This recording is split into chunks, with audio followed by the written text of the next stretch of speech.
Ano itong nakarating sa aming balita na nakikipag-date ka daw sa Floyd na yon? Sino naman po ang nagsabi niyan sa inyo? Mga tao talaga ngayon eh. Walang magawa kundi mangialam sa buhay ng ibang tao. Hindi na importante kung sino nagsabi. Tinatanong kita kung totoo ba. Hindi po yun totoo, Tay. Parang nakausap ko lang ng isang beses yung tao eh. Ginawa na agad ng ibang kwento. Tsaka, ang bata pa nun. Mabuti naman kung ganon.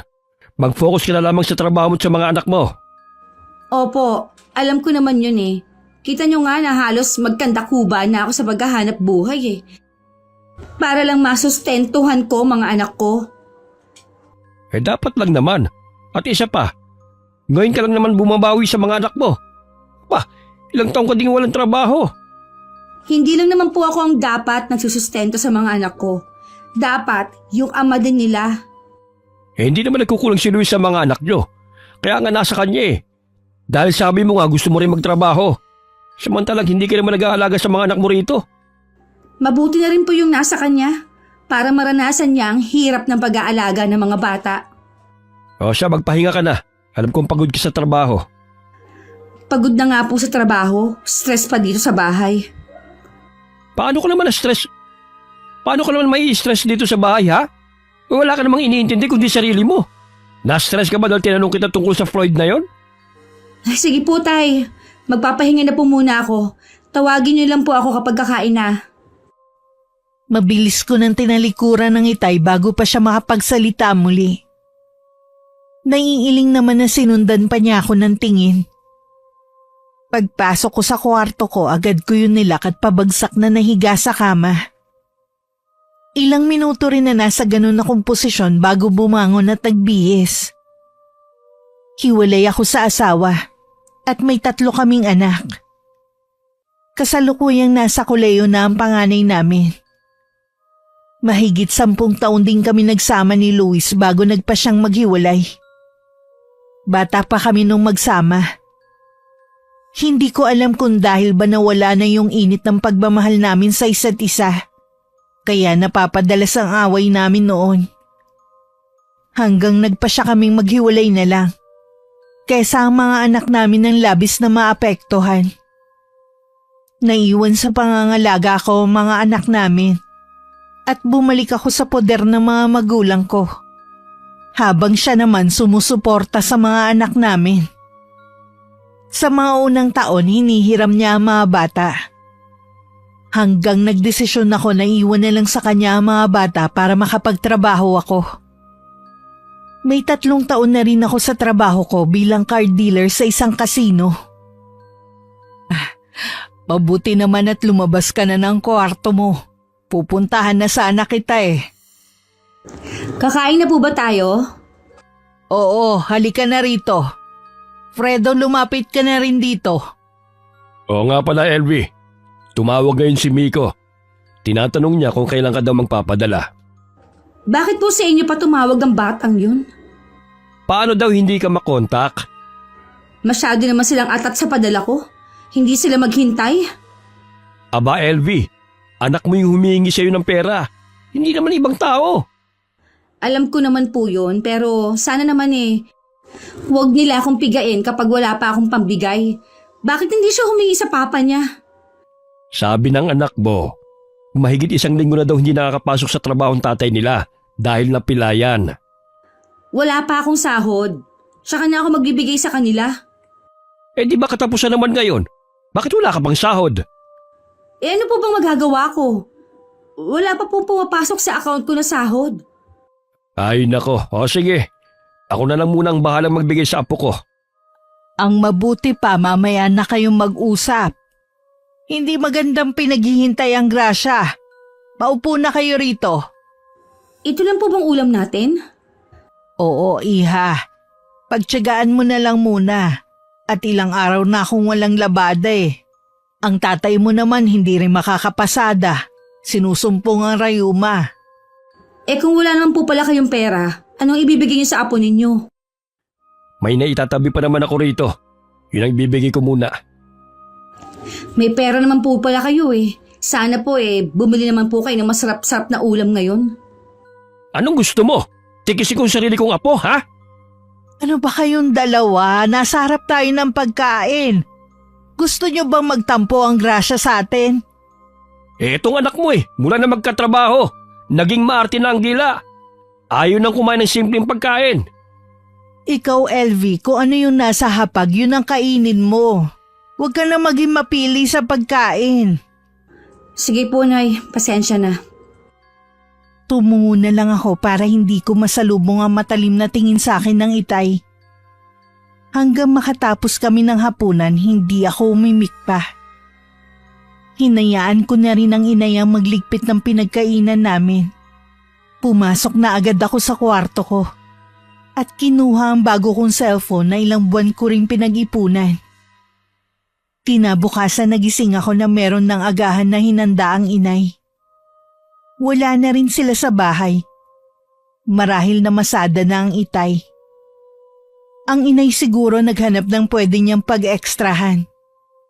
Kahit kasi may mga edad na mga magulang ko, masisipag pa rin sila magtrabaho. Sa pagkakaalam ko may pensyon na ang Itay. Pero wala siyang sinasabi kung saan niya ginagamit yon. Pagkatapos ng trabaho ng araw na yon, nagkita kami ni Floyd.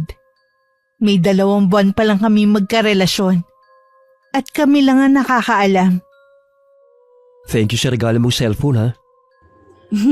Wala yon. Basta ikaw. Siya nga pala. Hindi mo na ba talaga nakita pa yung cellphone mo? Hindi na Sabi ng mga kapatid ko, baka daw ibinenta na nung nakakuha. Ikaw naman kasi, napakaburara mo rin sa gamit. Kung saan-saan mo pinapatong. Ang dami kasing bisita nun Ang natatandaan ko lang, naipatong ko lang yun sa lamesa. Huli na nung maalala ko. Sa susunod ha, mag-iingat ka na. Hindi birong mawala ng cellphone ha. Ingatan mo yan, ang mahal ang bili ko dyan. Huwag ka mag-alala. Kapag nakapagtrabaho na ako, babayaran ko to sa'yo.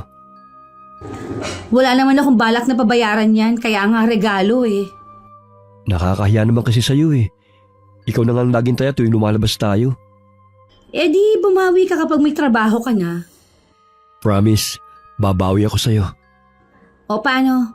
Tara nang umuwi, baka hinahanap ka na sa inyo Sayang, hindi kita pwedeng ihatid sa bahay niyo. Hindi talaga pwede dahil kung hindi, malaking gulo ang mangyayari.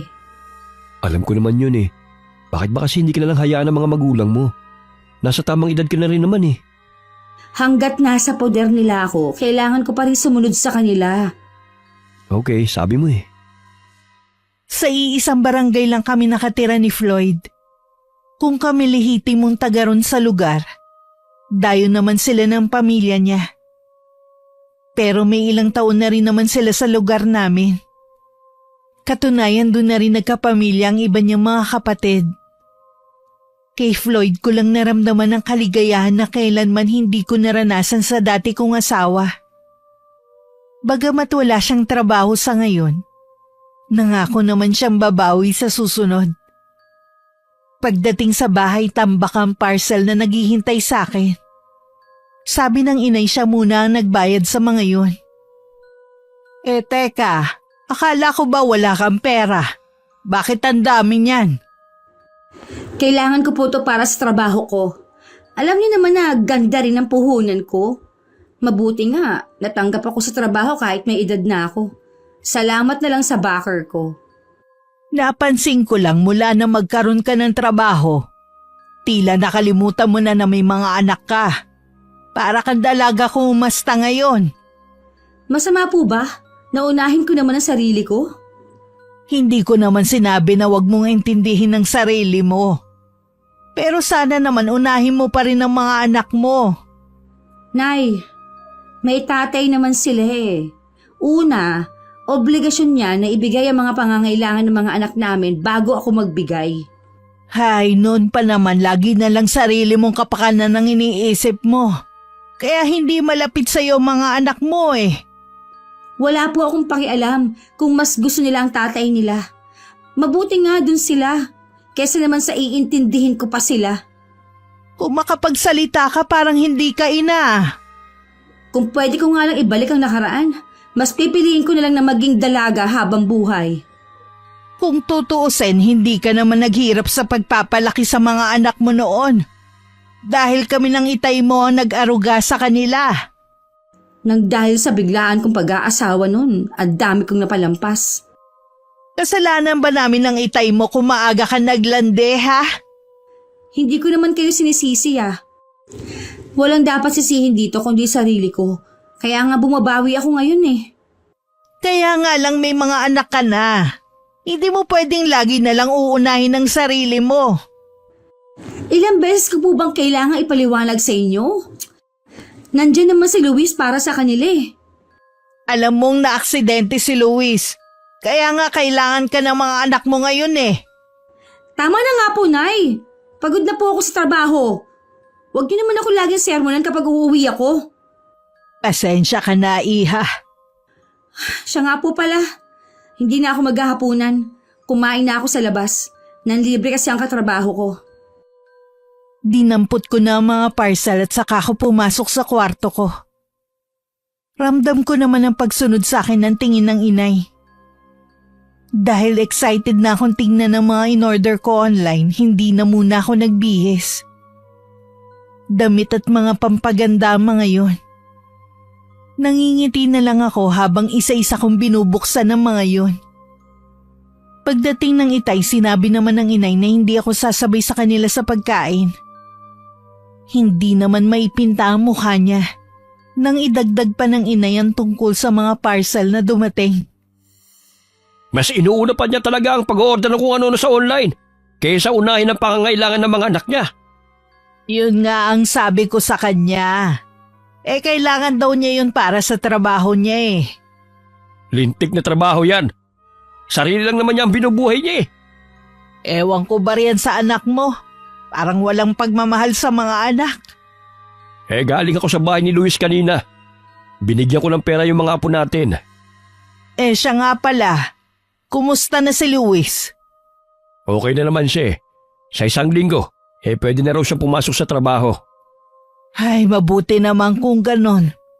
Dahil tingin ko wala nang ibang maaasahan ng mga apo natin kundi ang tatay nila. Tatay na nga lang talaga nila. Nalaman ko ilang buwan na palang hindi nagbibigay si Elvie sa kanila. Sumbong pa ng mga apo natin Blinakgi umuno sila ng nanay nila. Ano ka mo? Nagawa yun ni Elvie? Ay nako, sumusobra na talaga yung anak mo. Saan kaya napupunta ang pera niya?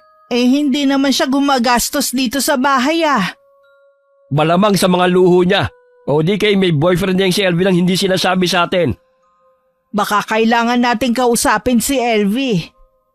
Abay talagang kakausapin ko siya. Hindi pwedeng gawin niya ang asal niya rito sa pamamahay natin. Ang pakiusap ko lang sa'yo, sana daanin mo sa mahinahon ng pakikipag-usap sa anak natin. Paano ko hihinahon? Wala nang ginawang tama yung babaeng yan Daig pang senyorita dito sa bahay.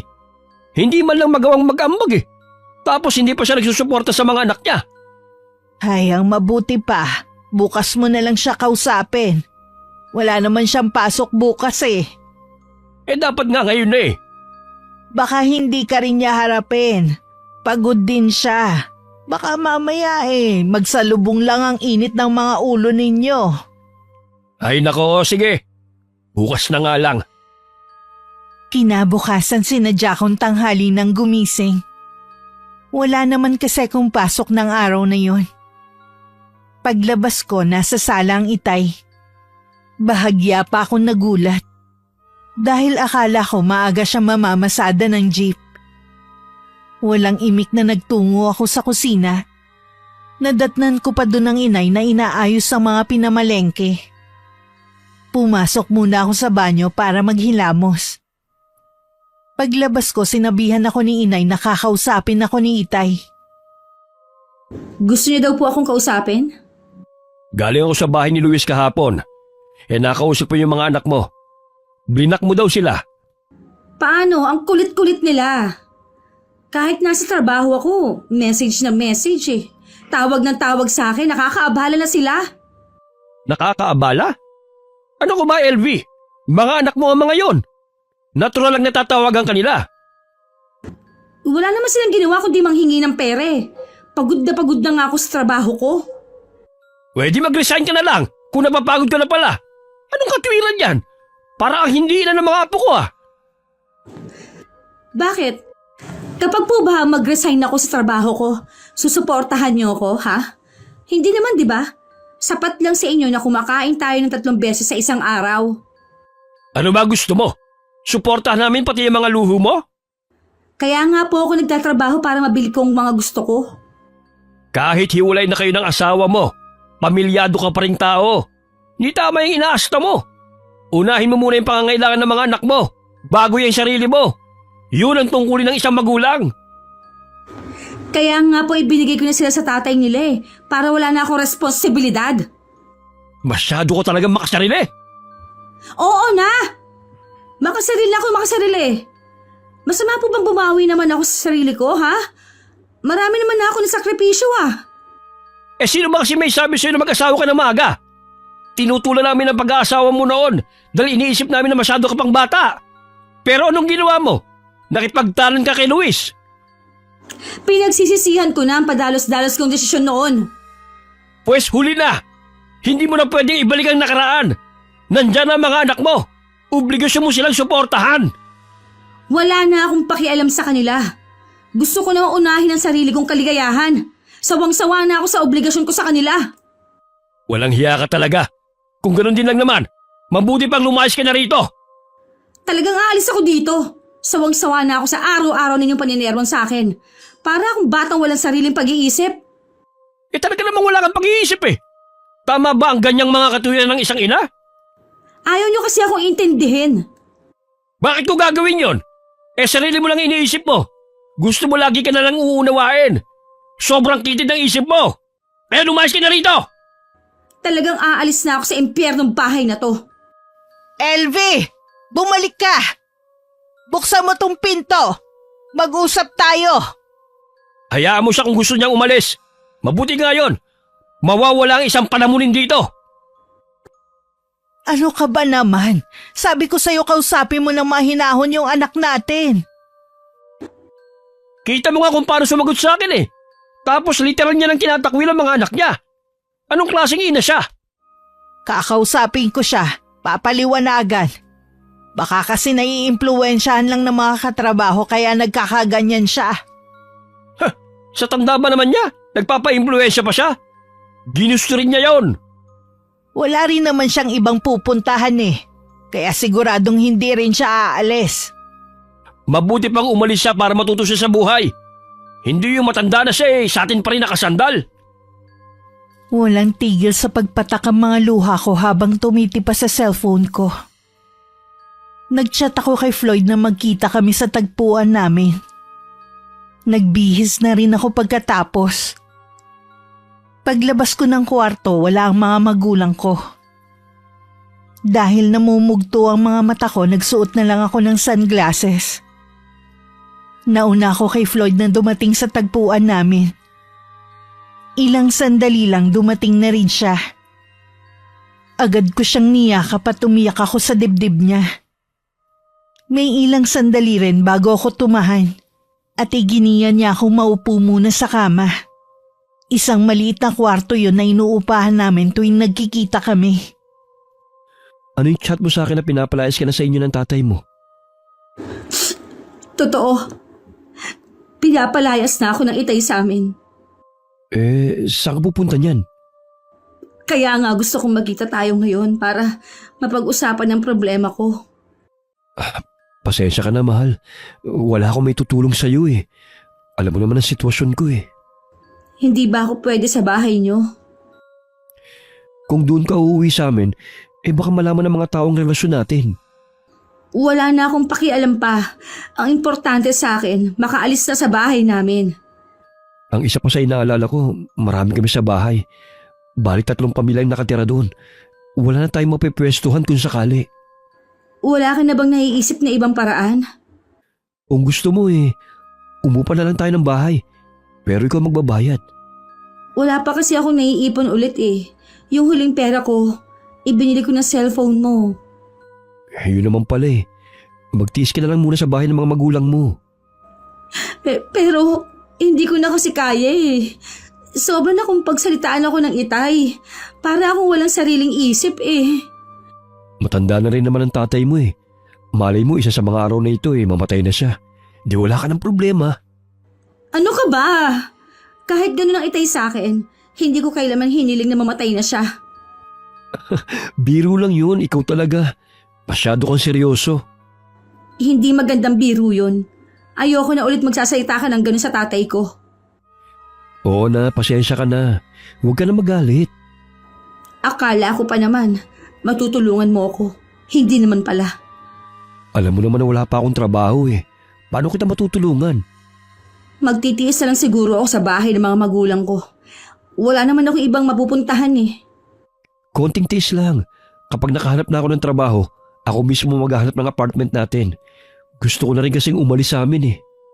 Talaga? Oo naman. Kaya huwag ka nang umiyak. Tignan mo tuloy namamagana yung mga mata mo. Sige ka, papahangit ka niyan. Oo na, hindi na ako iiyak. Hindi muna ako agad umuwi sa amin. Kapag kasama ko kasi si Floyd, nakakalimutan ko ang lahat ng problema ko. Pakiramdam ko bumabalik muli ako sa pagkabata. Ilang beses ko nang nahiling na sana talagang dalaga pa ako ng mga sandaling yun. Madilim na nang makauwi ako sa amin. Nasa labas ang inay at halatang hinihintay ako. Hindi ko siya pinansin at tuloy-tuloy lang ako hanggang sa kwarto ko. Sumunod naman ang inay sa akin. Saan ka ba nang galing? Kanina pa kita hinihintay eh. Naghanap po ako ng apartment. May nahanap ka ba? Wala po. Makakahanap din siguro ako sa ibang araw. LV anak, huwag ka nang umalis. Tatatlo na nga lang tayo dito, aalis ka pa. Mabuti nga po na umalis na lang ako para hindi ako yung laging nakikita ni tatay. Nag-aalala lang naman siya sa iyo eh. Tsaka isa pa, hindi na maganda ang ginagawa mo. Para ka nagbubuhay dalaga sa inaasal mong yan eh. Pati mga anak mo gusto mo nang alisin sa buhay mo. Tama ba yun? Gusto ko naman po maranasan na maging masaya. Wala naman po masama dun eh. Wala nga pero sana wag mong kalilimutan ng mga anak mo. Hindi naman po sila pababayaan ng tatay nila eh. Oo nga, nandun na tayo. Pero sana wag mo naman silang talikuran. Pasensya na, Nay. Pero buo na po ang desisyon ko. Pinuputol ko na po ang ugnayan ko sa kanila. Elvie, talaga bang kaya mo silang itakwil para sa sinasabi mong kaligayahan? Para hindi nyo na ako mapakialaman pa, aalis na lang ako dito. Hindi mo kailangang umalis, dumito ka na lang. Pero sana matauhan ka rin balang araw. Kausapin nyo rin ang tatay. Huwag na kamo niya akong pakikialaman pa.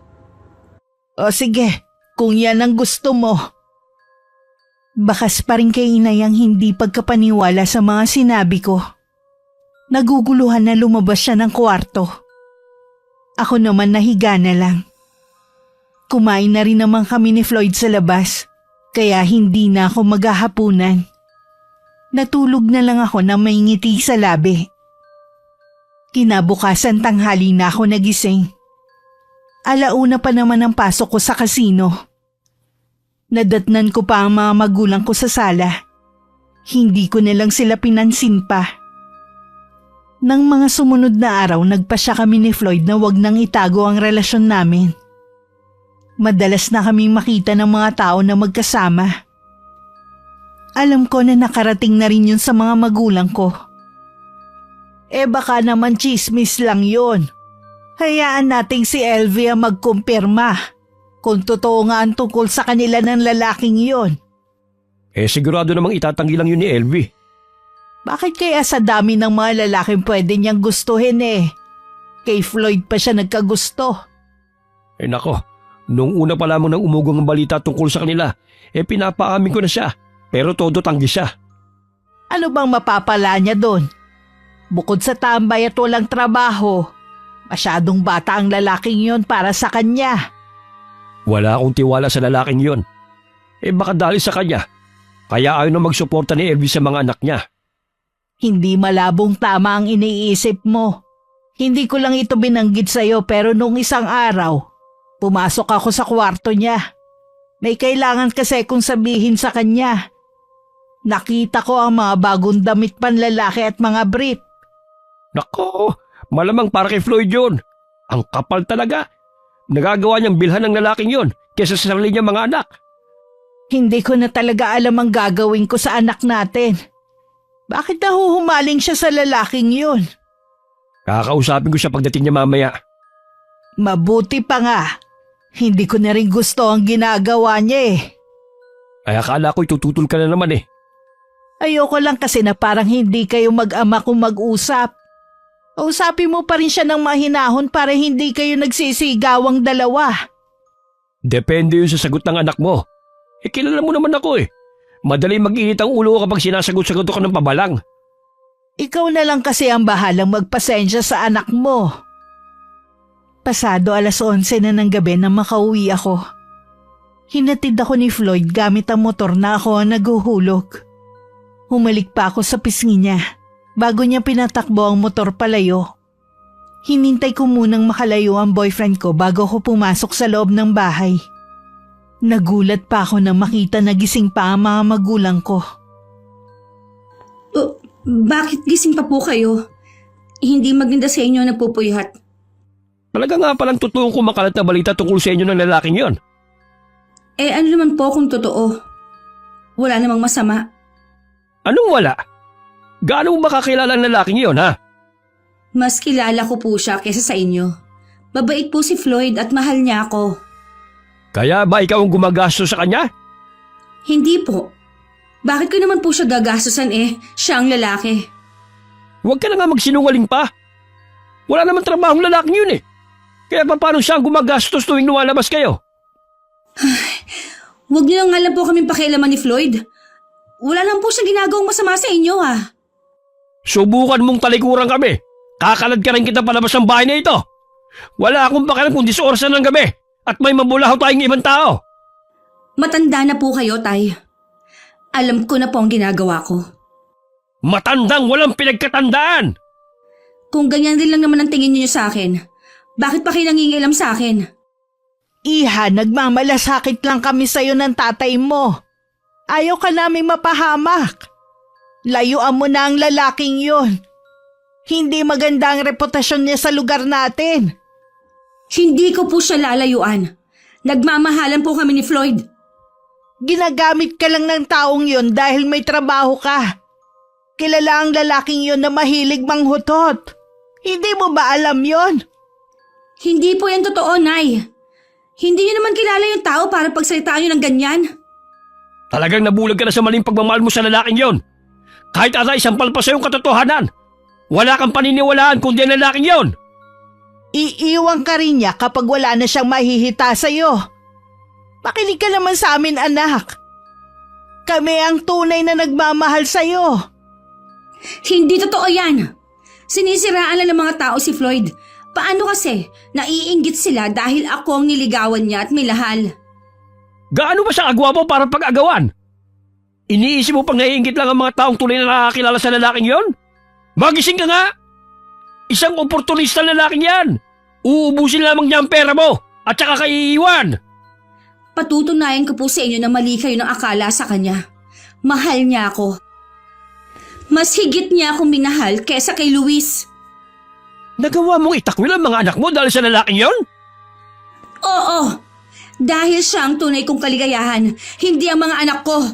Hindi ako nagsisisi na si Floyd ang pinili ko kesa sa mga anak ko. Wala akong kaalam-alam na nandun pala sa bahay ang mga anak ko. Naroon sila para sana kausapin ako. Narinig ng panganay kong si Miko ang lahat ng mga sinabi ko. Hanggang pumasok ako sa kwarto ko, hindi ko pa rin nalaman na nasa kabilang kwarto lang sila. Umiiyak dahil sa sama ng loob. Kinabukasan maaga na rin gumayak ang tatlo kahit pinipigilan sila ng mga magulang ko. Noong mga oras na yon, mahimbing pa rin akong natutulog. Sa murang edad nangako ang anak ko na kahit kailan, hindi na muli makikipagkita sa akin. Mali yatang pumayag tayo na pumunta ang mga bata rito. Narinig tuloy nila ang mga sinabi ng mama nila. Naaawa na rin ako sa mga apo natin. Tuwing pumupunta ako sa bahay ng kanilang ama, lagi nilang tinatanong ang mama nila. Labis silang nasaktan kagabi, lalo na si Miko. Ay nako, sana wag pagsisihan ni Elvie ang ginawa niyang pagtalikod sa kanyang mga anak. Sasabihin ba natin kay Elvie? Wag na muna siguro. Wala rin naman kasing buting maidudulot kung sakali. Kakausapin ko na rin si Luis. Bakit hindi na lang kaya si Floyd ang kausapin mo? Gagawin ko talaga yan. Humahanap lang talaga ako ng tiyempo. Sana makinig siya sa'yo. Layuan na niya si Elvie. Kung hindi siya susunod sa akin, kakausapin ko ang mga magulang niya. O baka makagawa ko ng isang bagay na alam kong magsisisihan ko rin balang araw. Pinuntahan ng araw na yun ng Itay ang dati kong asawa. Labis din ang galit sa akin ni Luis dahil sa sinabi ng mga anak namin. Nagpasya na rin siyang huwag papuntahin ng mga bata sa bahay. Kung gusto raw makita at makasama ng magulang ko ang mga apo, sila daw ang pumunta ron. Tuluyan na rin tinatapos ng asawa ko ang ugnayan nila mag-aama sa akin. Hindi naman maganda ang araw ko sa trabaho. Sinisingil na kasi ko sa inutang kong pera sa dalawa kong katrabaho. Kahit kasi malaki ang sahod ko, kulang pa rin dahil sa mga luho ni Floyd. Hindi ka ba nakakahanap ng trabaho? Tumigil na ako sa paghahanap. Kasa naman para sa atin yung kinikita mo eh. Hindi ka na naman nagbibigay sa mga anak mo, di ba? So, bakit pa ako maghahanap ng trabaho? Mas okay pa rin kasi kung meron kang trabaho. May utang kasi ako sa mga katrabaho ko eh. Naniningil na sila. Kung ibibigay ko yung buong sahod ko ngayong katapusan, wala na akong panghulog sa motor. Bakit ka naman kasi nagkautang sa mga katrabaho mo? Yun ang ginamit mo nung naghanda ka ng birthday mo. Sabi ko naman kasi sa'yo, pwede naman kumain na lang tayo sa labas para tipid pero gusto mo maghanda at magpainom. Gawan mo na lang ng paraan. Kaya mo naman yun eh. Ikaw pa. Ano pa nga bang magagawa ko? Huwag mo munang problemahin yan. Tara muna sa bahay. Tsaka na lang, wala akong ipapasalubong sa mga kapatid at magulang mo eh. Wala akong pera dito eh. O sige, dito na lang muna tayo magpalipas ng oras. Hanggang sa makauwi ng bahay, iniisip ko kung saan ako uutang ng perang ipambabayad din sa utang. Naabutan ko ang inay na nagbibilang ng pera. Sinulyapan lang niya ako sandali bago ibinalik ang atensyon sa binibilang na halos lilibuhin lahat. Nagkunwari naman akong kumukuha ng tubig sa pitchel at saka naupo malapit sa kanya. Ang dami naman po niya na. Kayo galing? Ito. Galing sa tatay mo at yung iba galing sa mga kapatid mo. Yan po ba ang budget dito sa bahay? Hindi. Ibibigay ko to sa mga anak mo. Allowance nila ngayong buwan. Ang laki naman po niyan. 3 sila. At college na si Miko. Tama lang to sa kanila. Kahit na po, masyado pa rin malaki yan. Wala po bang trabaho ang ama nila? Meron. Pero kami na ang aako sa obligasyon mo sa kanila. Total wala ka nang pakialam sa kanila eh. Mga anak ko pa rin naman sila. Hindi ko lang po talaga kaya magbigay ng suporta sa kanila. Dahil mas gusto mong suportahan ng lalaking yon kaysa sa sarili mong mga anak. Ay, hindi ko naman po kayo pipigilan na bigyan sila ng pera eh. Pero sana po, magtira naman kayo ng para sa inyo. Handa kami magsakripisyo ng tatay mo para sa mga apo namin na hindi mo kayang gawin. Oo na po. Masama na akong ina dahil hindi ko kaya magsakripisyo para sa kanila. Mabuti alam mo.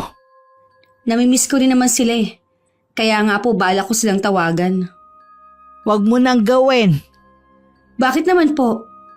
Dahil ayaw ka na rin nilang makita at makausap. Galit sila sa'yo. Sinisiraan po ba ako ni Luis sa kanila? Kaya nagagalit ang mga anak ko sa akin? Hindi ka kailanman sinisiraan ni Luis sa mga anak ninyo, LV. Mismong mga anak mo ang nakarinig na itinatakwil mo na sila. Ha? Hindi ko po kayo maintindihan, Nay eh. Ano pong ibig niyo sabihin? Nung gabing hinintay ka namin ng itay mo, dumating ang mga anak mo nung hapon. Sabik na kasi silang makita ka at mayakap. Kung alam lang namin ng itay mo na masasaktan lang sila sa pagpunta nila rito, sana hindi na lang kami pumayag na pumunta sila. Bakit hindi niyo po sinabi agad sa akin? Eh di ba wala ka namang pakialam sa mga anak mo? Bakit pa namin sasabihin sa'yo? Nay naman. Hay, o paano? Ikaw na munang bahala dito sa bahay. Pupuntahan ko muna ang mga apo ko. Nang makaalis ang inay, agad kong tinawagan si Floyd. Sinabi kong may dalang pera ang inay at papunta sa bahay ng dati kong asawa. Buong maghapon akong hindi mapakali. Alam kong kasalanan ang ginawa ko. Pero desperada na talaga ako kung saan kukuha ng pera. Nangako naman si Floyd na hindi niya sasaktan ang inay. Hanggang gumabi na hindi pa rin bumabalik ang inay. Tinawagan ko na lang si Floyd para kumustahin na naging lakad niya. Ayos naman daw. Bukas na lang daw kami magkita. Itatanong ko sana ang kalagayan ng inay nang makarinig ako ng tunog ng jeep. Nagpaalam na agad ako kay Floyd. Pagsilip ko sa labas ng bintana, ang itay ang dumating. Inaalalayan niya ang inay sa pagbaba sa sasakyan. Hinintay ko na lang silang makapasok. Nay, bakit ngayon lang po kayo? Ikuha mo muna ng tubig ang nanay mo. May masamang nangyari sa kanya kanina. Teka lang po, kukuha lang ako sa may kusina. Maupo ka muna dyan. Huwag mo na rin isipin yung nangyari. Paanong hindi ko iisipin? Malaking halaga ang nawala sa atin. Wala na tayong magagawa pa. Ang mahalaga, hindi ka nila sinaktan. Heto na po ang tubig niyo, Nay. Ano po bang nangyari? Bakit ngayon lang kayo? Na-hold up ang nanay mo. Natangay lahat ng perang dala niya kanina. Ho? Nakilala niyo po ba kung sino ang humold up sa inyo? Hindi eh. Nakatakip ang mga mukha nila. Ayaw ko sanang ibigay kaso tinutukan ako ng balisong. Kaya napilitan na akong ibigay. Tama lang po ang ginawa niyo. Delikado po kung hindi niyo binigay. Pero para sa mga anak mo ang pera na yun. Wala na tayong magagawa pa. Naiintindihan naman ng mga apo natin ang nangyari. Sabi nga nila mas mahalaga na ligtas ka. Naiblatter niyo po ba? Oo, galing na kami sa police station kanina. Pagkagaling namin sa ospital. Tumaas kasi ang dugo ng nanay mo Kaya doon siya isinugod nung nakakita sa nangyari. Ay, salamat naman po at wala nangyari sa inyo. Pero yung perang nawala. Pera lang naman po yun. Pwede pa yung mapalitan. Tama ang anak mo. Mabuti pa magpahinga ka na. Samahan mo na siya sa kwarto niya, Elvie. Ako na lang bahala magsara ng bahay. Halina po kayo, Nay, sa kwarto niyo. Naiwan naman ng itay na iniisip ang nangyari. Nagtataka lang kasi siya kung paano nalaman ng mga kawatan na may dalang pera ang inay. Samantalang simple lang ang ayos nito at hindi iisipin na may perang dala kanina. Inilak na lang niya ang pinto at mga bintana at saka sumunod na sa kwarto nila ng inay. Kinabukasan maaga akong gumayak. Mamaya pa naman ang pasok ko. Pero bala ko muna makipagkita kay Floyd. Nadatnan ko na siya sa tagpuan namin habang nasa kama ang perang nakuha niya kay inay. Tsak niyo bang walang nakakilala sa inyo? Oo naman. Nanay mo nga hindi kami nakilala Ay, mabuti naman kung ganun. Ayan wala ka ng problema. Mababayaran mo na mga utang mo sa mga katrabaho mo. Oo nga. Teka, bakit bawas na to? Siyempre binigyan ko si Omar. Baka mamay kumanta pa yun Diyari tayo pareho. Sana binigyan mo na lang ng pang-inom yung tao. Yun na nga sanang gagawin ko kaso gusto pera Kaysa naman sa isumbong tayo, di pinagbigyan ko na. Ano nga pala ang ginamit niyo motor? Di itong motor ko. Alangan naman ang umarkila pa tayo ng ibang motor. Di magbabayad pa tayo. Ha? Paano kung makilala yan ng inay at iba pang nakakita? Huwag ka mag-alala. Tinanggal ko ang plate number niyan bago namin hold upin ang nanay mo. Papasok pa ako sa trabaho. Oh, ito ang parte mo. Kailangan ko na umalis. Huwag mo na muna akong ihatid. Okay, bye. Sabihan mo lang kami kung meron ka pang trabahong ipapagawa sa amin ni Omar, ha? Wala na akong ipapagawa. Huli na to. Kaya ako lang naman nagawa ang bagay na to dahil desperada na ako eh. Sige, sabi mo eh. Ingat ka sa pagpasok mo sa trabaho, ha? Pagdating ko sa trabaho, nakaantabay na agad sa akin ng dalawa kong katrabaho. Hindi na maipinta ang mga mukha nila nang makita ko. Mabuti na lang dala ko na ang perang pambayad sa kanila. Agad ko na rin yun inabot sa kanila. Akala ko magkakaroon na ako ng katahimikan. Hindi pa pala. Magtatanggalan sa trabaho namin. Ang dahilan kailangan daw ng mga bagong mukha. Kinakabahan ako dahil pakiramdam ko, isa ako sa mapapalitan. Pagdating sa bahay, naabutan ko ang inay na kinakausap ng itay. Ano pong nangyari kay inay? Bakit po siya umiiyak? Iniisip pa rin niya ang nangyari. Akala ko pa naman kung ano na. Madali kasing sabihin yan dahil hindi ikaw ang ninakawan. Nay, wala naman po kasi tayong magagawa pa. Tapos na yun. Kalimutan lang natin. Palibhasa kasi alam mong para sa mga anak mo yon, kaya wala kang pakialam. Siguro mas natutuwa ka pa na hindi napakinabangan ng mga anak mo ang pera. Nay naman, ganun ba talaga kasama ang tingin niyo sa akin? Parang pera lang nagkakaganyan na kayo. Bahala na nga kayo. Baka naman magkasakit ka niyan. Tumaas ang alta presyon mo. Hindi naman kasi biro na mawalan ng pera eh. Pinaghirapan mo yon at ng mga anak natin. May sasabihin ako. Baka gumangang pakiramdam mo. Ano naman ang sasabihin mo? Tumawag si Norman. Naikwento ko ang nangyari. Wala ka kakong tigil sa pag-iyak dahil sa nawalang pera na yon. Sabi ng anak mo, papalitan na lang daw niya. Naku, nakakahiya na sa anak natin. Anong nakakahiya? Anak naman natin yun. Kaysa naman damdamin mo ng husto. Ewan ko ba? Parang ayoko nang humawak ng malaking halaga. Na-trauma na yata ako. Di ako na lang ang hahawak kung ayaw mo. Ay, ikaw nang bahala. Basta ayoko na talagang humawak ng pera. Malaking tulong din ang perang ibibigay ni Norman sa mga apo natin. Lingid sa mga magulang ko, narinig ko lahat ang pinag-uusapan nila. Si Kuya Norman ay ang kapatid kong nagtatrabaho sa Korea. May pamilya na siya doon at bihira na lang umuwi dito sa amin. Mula pagkabata, hindi na kami magkasundo, kaya hindi rin kami gaano nag-uusap. Hindi ko maiwasan makaramdam ng inis sa narinig. Parang gusto kong magselo sa mga anak ko na balak padalhan ng kapatid ko. Samantalang ako ni minsan, hindi nabigyan kahit isang Korean won. Kinabukasan wala akong kaalam-alam na pupuntahan ng itay si Floyd para kausapin. Nasa tapat ng isang tindahan si Floyd, kasama ang 3 niyang tropa.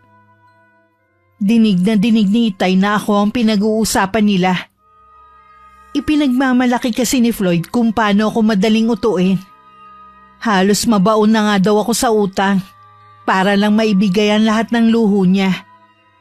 Nalaman din tuloy ng itay na kinuhanan ko din siya ng motor. Hayop ka? Sinasabi ko na nga gusto mo lamang perahan ng anak ko. Mang Fredo, kayo po pala. Ako nga. Ang tatay ni Elvie. Nagkamali po kayo ng narinig nyo. Iba po ang pinag-uusapan namin. Di ba mga kasama? Huwag ka na magkaila pa. Dinig na dinig ko ang pinag-uusapan nyo. Ipinagmamalaki mo pa talaga sa mga kaibigan mo ang ginagawa mong panggaganyo sa anak ko? Napakasama mo. Anak niya naman po mapilit Katunayan nga po niyan Noon ko pa gusto makipaghiwalay sa kanya. Bakit gusto mo nang hiwalay ng anak ko? Dahil sawa ka na? Wala ka nang mahuthot? O baka naman meron ka na namang bagong biktima? Noon pa wala na talaga akong tiwala sa pagmumukha mo. Ang laki-laki ng katawan mo.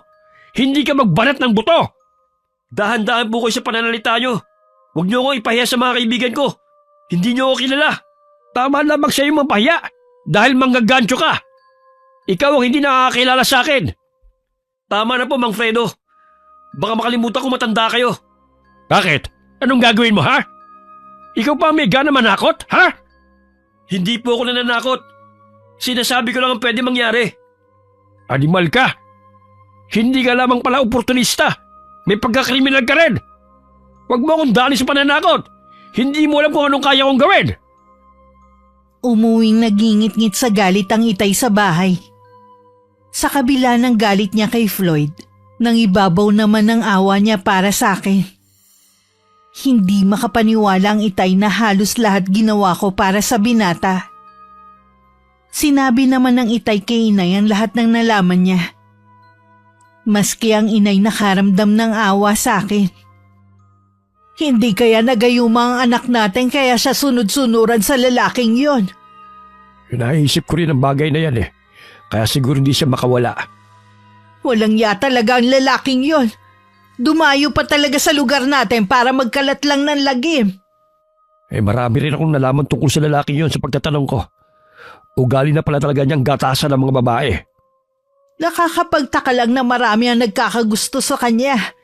Samantalang hindi naman siya gwapo. Kaya nga naisip ko na baka nagayuma ang anak natin eh. Ano kaya siya makakawala sa gayuman ng lalaking yon? Maaring simpleng orasyon lamang ang ginawa niya.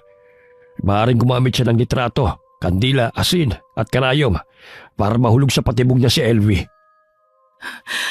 Ay, ang kawawa kong anak.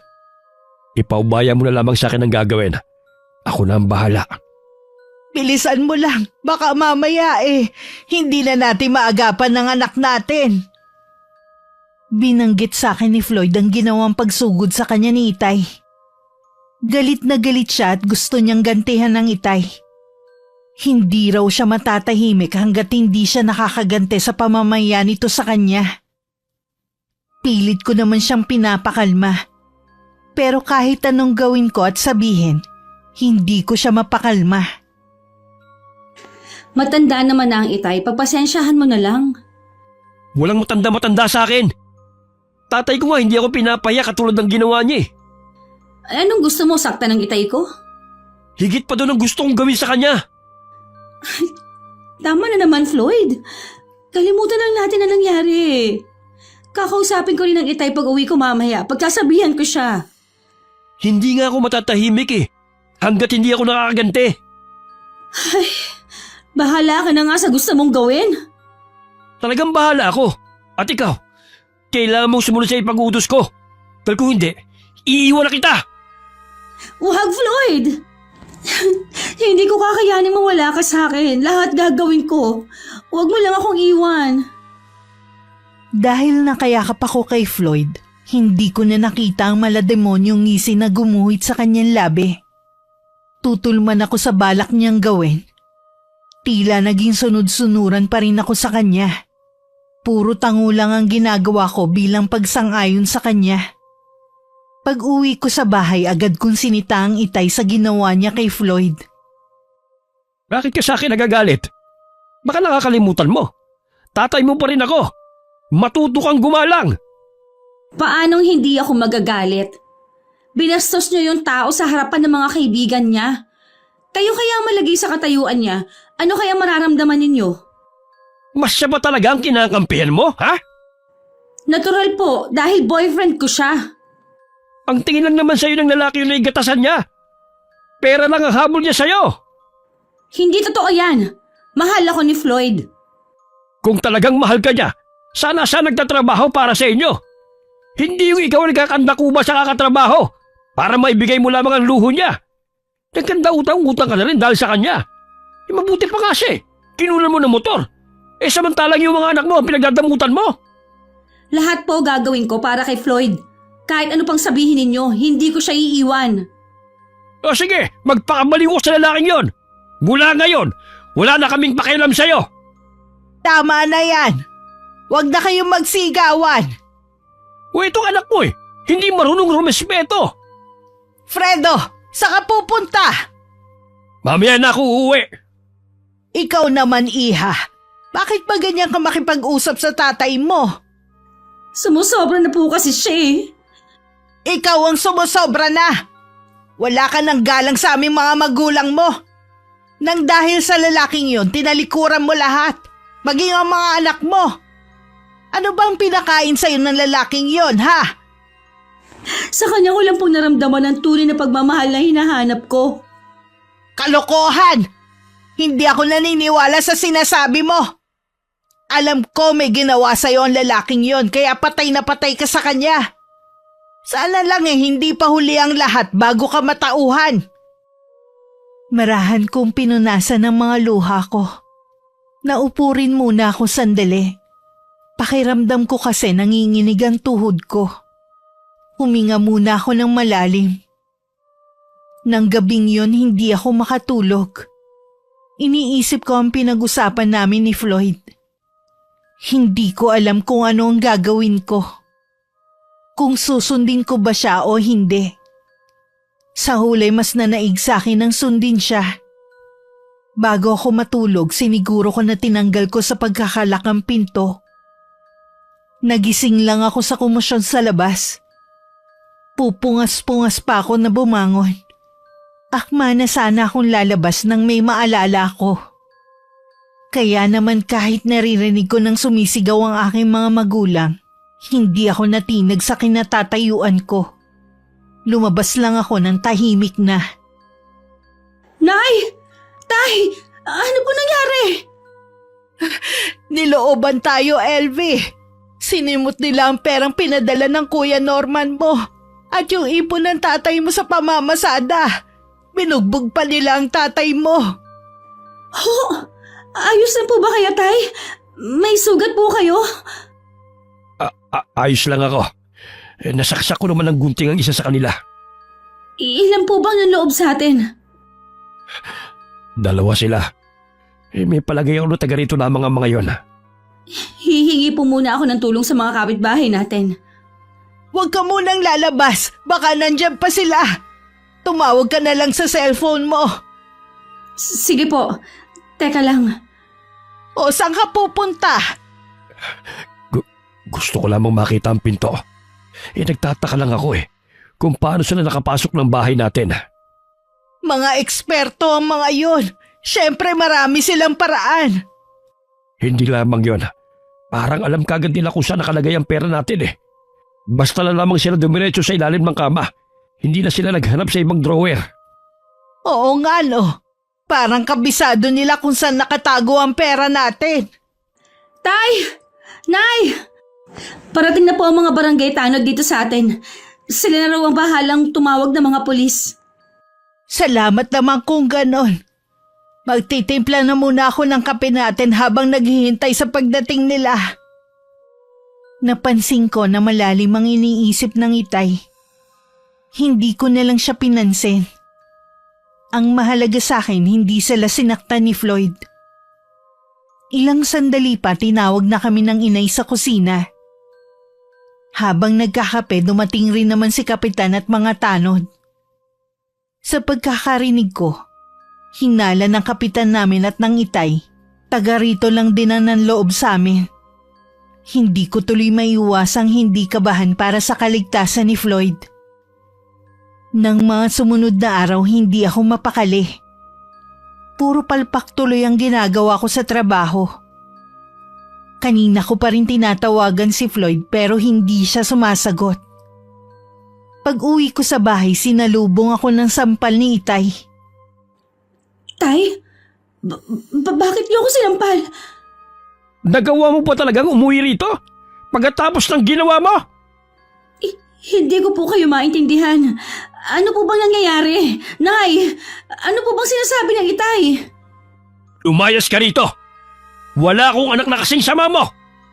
Paano mo nagawa sa amin to? Paano?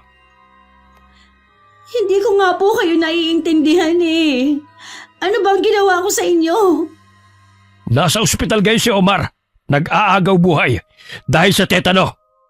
Umamin na sa kanyang ama na barangay tanod. Ikaw raw ang mastermind sa pagnanakaw sa amin.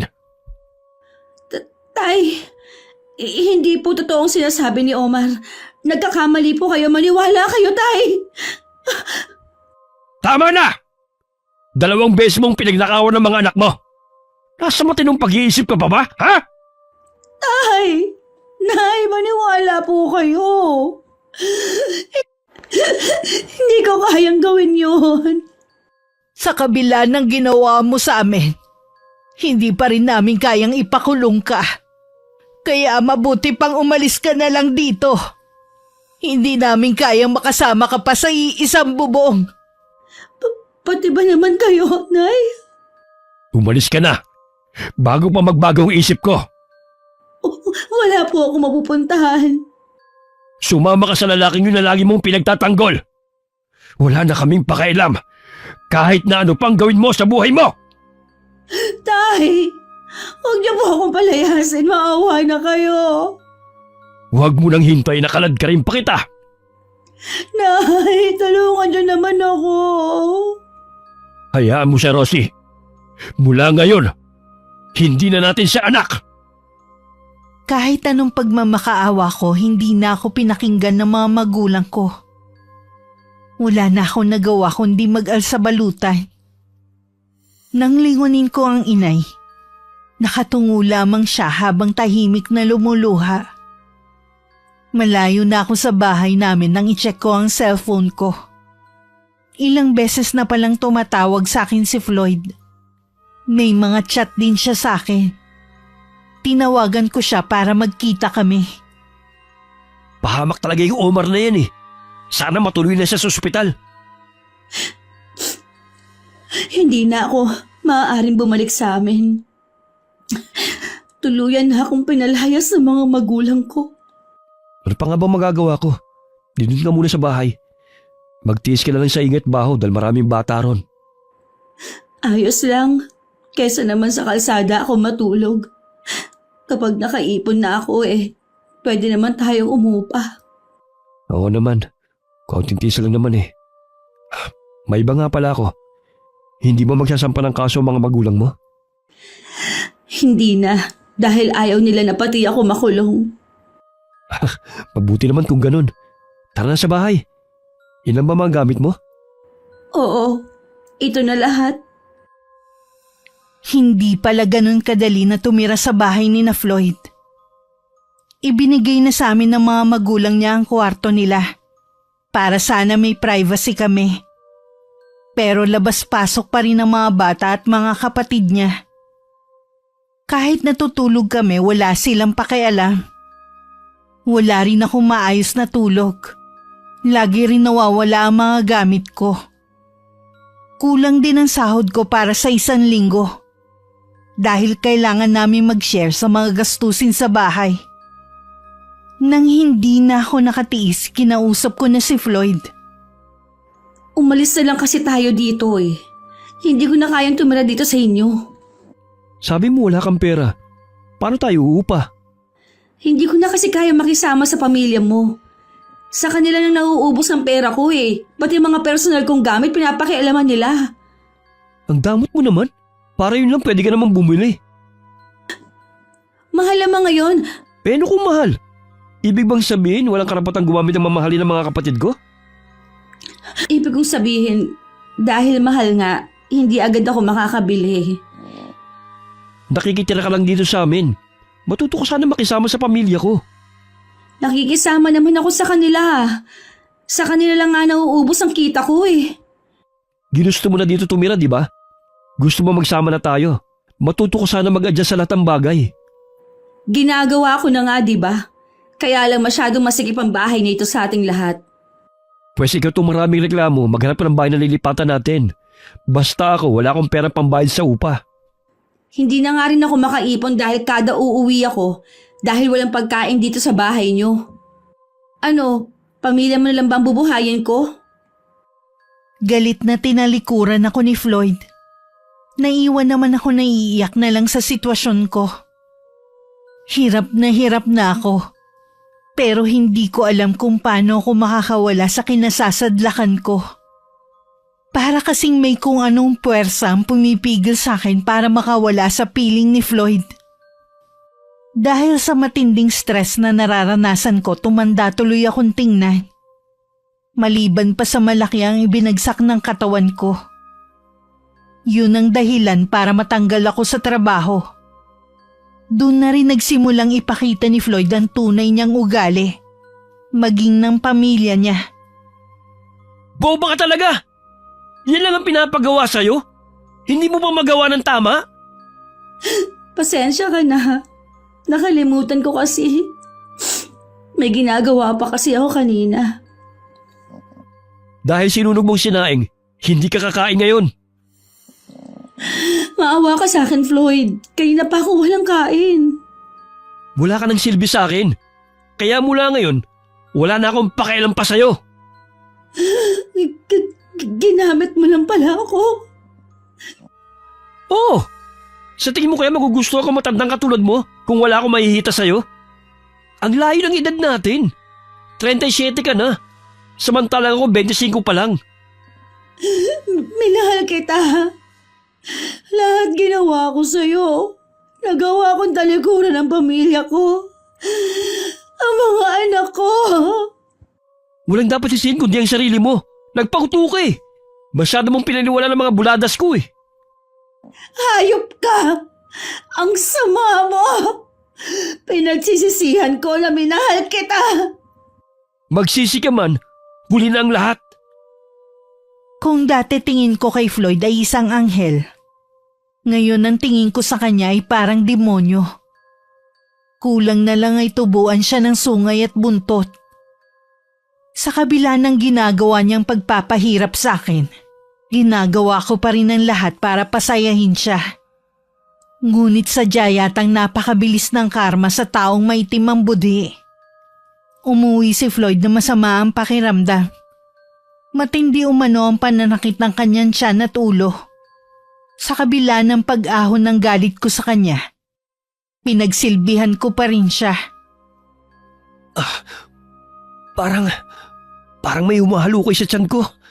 Sobrang sakit. Hintayin mo lang. E-epekto din ang gamot sa'yo. Pwede mo bang hilutin ang ulo ko? Para kasing minamartilyo eh. Sige, teka lang. Kukunin ko lang yung langis ng nanay mo. Pakibilisan lang. Habang hinahanap ko ang langis, nakita ko ang litrato ko na nasa loob ng malaking garapon na may asin. Meron ding kandila at nakaukit doon ang birthday ko. Para kong unti-unting nagigising sa mahimbing na pagkakatulog. Para saan to? LV! Nasaan ka na ba?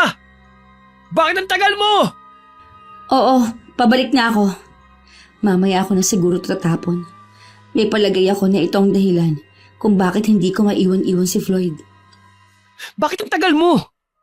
Hindi ko kasi kaagad nakita ang langis eh. Hinanap ko pa kung saan. Hilutin mo na ako, dali. Mainit ka rin pala. Baka kaya ka nakakaramdam ng pananakit ng ulo at yan dahil tatrangkasuhin ka. Siguro nga, dyan sa bunbunan, dinan mo mabuti. Dyan yung sobrang sakit eh. Oo, sige na. Gusto mo bang kumain? Nagluto kasi ng pansit ang ate mo.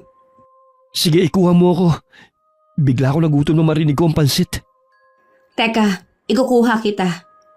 Magdala ka na rin pala ng tubig. Kupad talagang kumilos. Ito na ang pansit mo. Kain na. Ano to? Bakit yan ang dinala mo sa akin?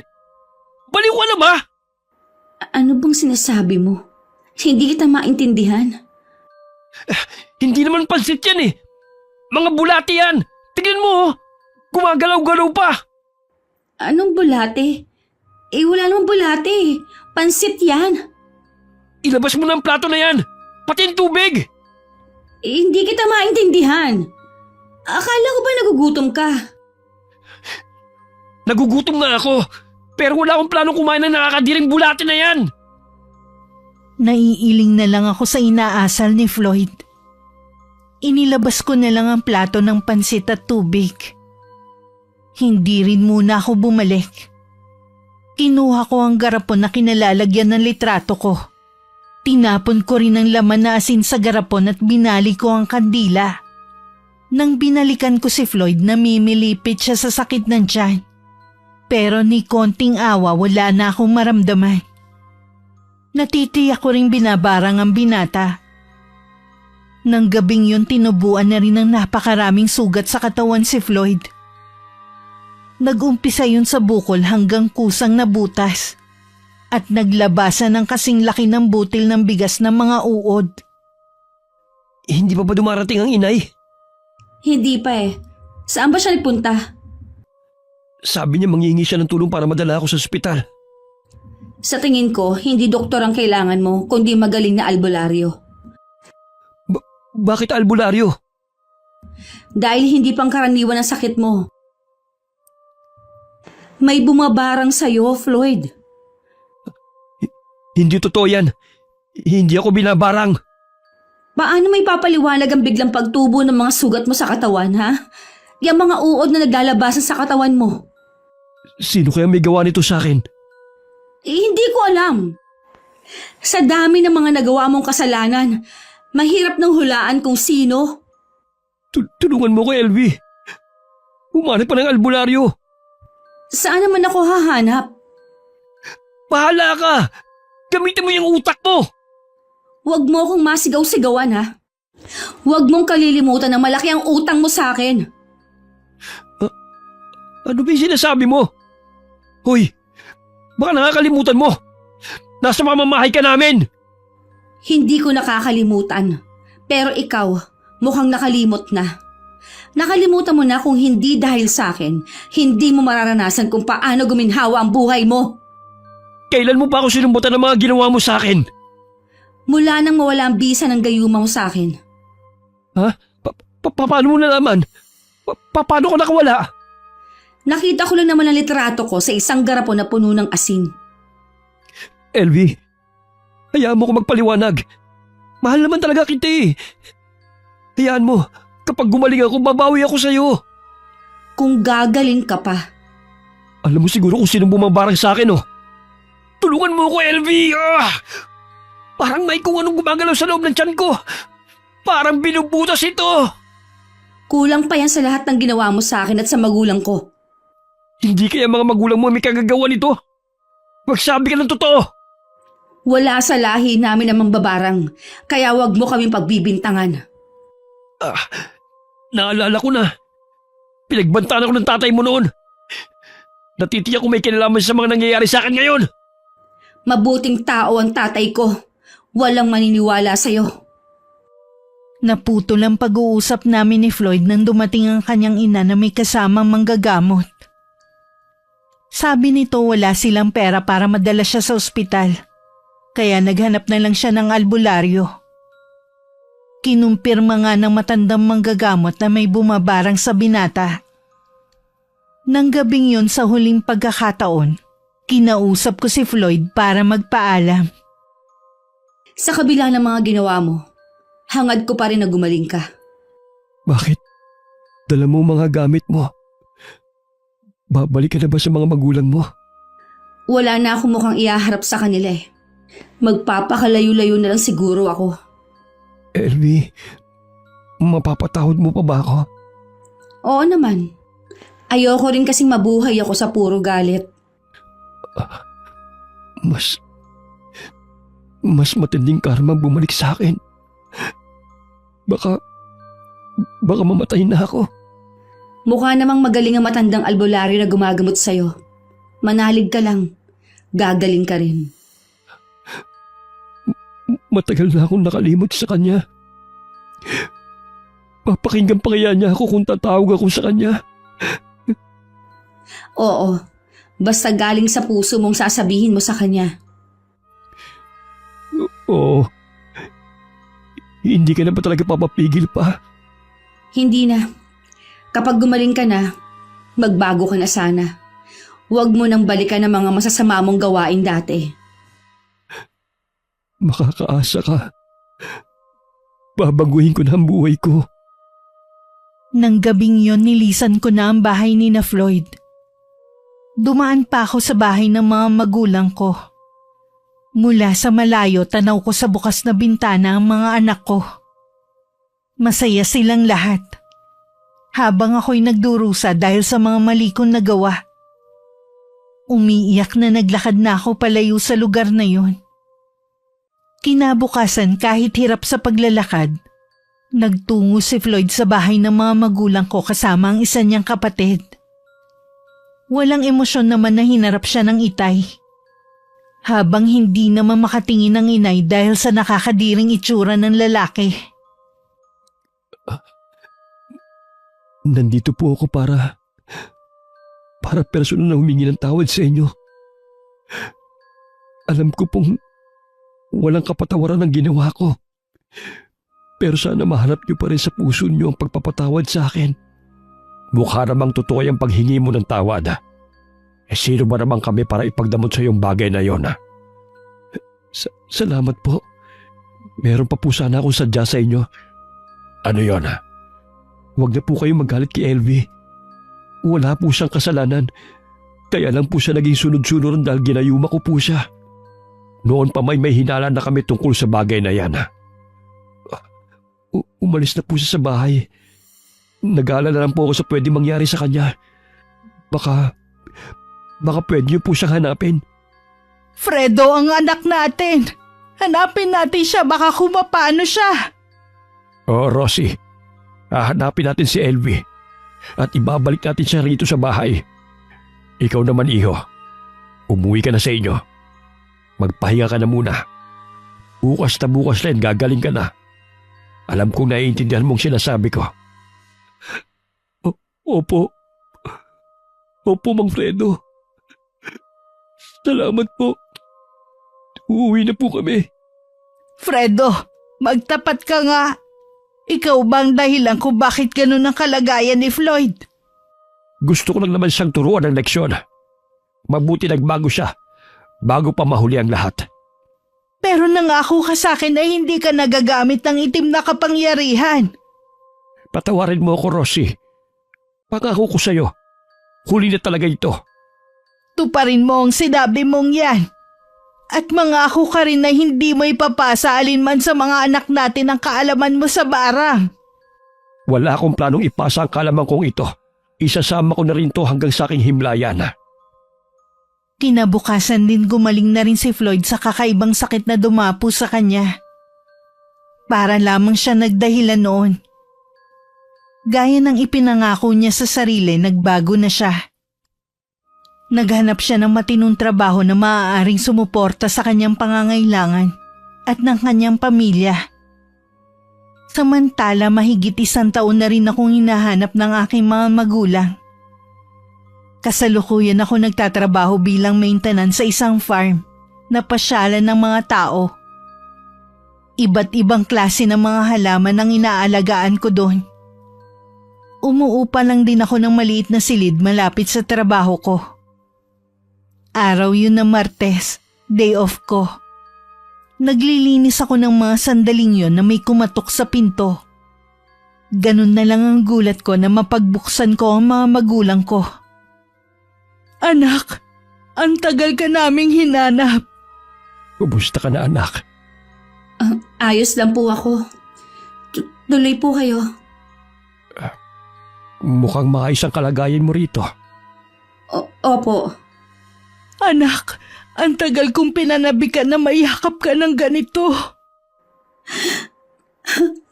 Ganon din po ako. Miss na miss ko na po kayo. Sana napatawad na ninyo ako sa lahat ng mga mali kong nagawa. Matagal ka na naming pinatawad. Umuwi ka na sa atin. Maayos na po ang lagay ko dito. Iniipon ko po ang sahod ko para maibalik ang perang nawala sa inyo. Hindi namin kailangan ng perang yon. Ang kailangan namin ay ikaw, anak. Patawarin niyo po ako, Itay. Hindi ako naging mabuting anak. Hindi rin kami naging mabuting magulang sa iyo. Hinahanap ka ng mga anak mo. Namimiss ka na nila. Totoo po ba? Hindi na sila galit sa akin? Hindi na. Matagal ka na nilang napatawad. Sa wakas, dininig na rin ng Diyos sa matagal ko ng dasal. Mula nang umalis ka, puno na ng kalungkutan ng bahay natin. Hindi na katulad ng dati. Alam ko magkakaroon ulit ng buhay yon kapag bumalik ka na. Opo, sasama na po ako sa inyo. Gusto ko na rin makita at mayakap ang mga anak ko. Muli ko niyakap ng mahigpit ang mga magulang ko, na mahigit 1 taong ko rin pinanabikan na makita at mayakap. Nang araw na yun sumama ko pabalik sa mga magulang ko. Dahil napamahal na rin sa akin ng trabaho ko, hindi ako umalis. Nagpaalam lang ako na magbabakasyon. Dahil mabait ang may-ari ng farm at alam niya ang kwento ng buhay ko, pinayagan niya ako. Bumalik na lang daw ako kung kailan ko gusto. Tinanggap ako ng mga anak ko ng buong buo. Noon ko lang napagtanto na malaki ang nagawa kong pagkakamali dahil tinalikuran ko sila. Nangako ko sa sarili kong aayusin ko na ang pamilya ko. Hindi man kami magkasundo ng dati kong asawa. Pangako ko rin sa sarili na magiging mabuting ina na ako sa aking mga anak. Hindi ko na rin sasayangin ang 2nd pagkakataon na binigay sa akin ng Panginoon. Wakas,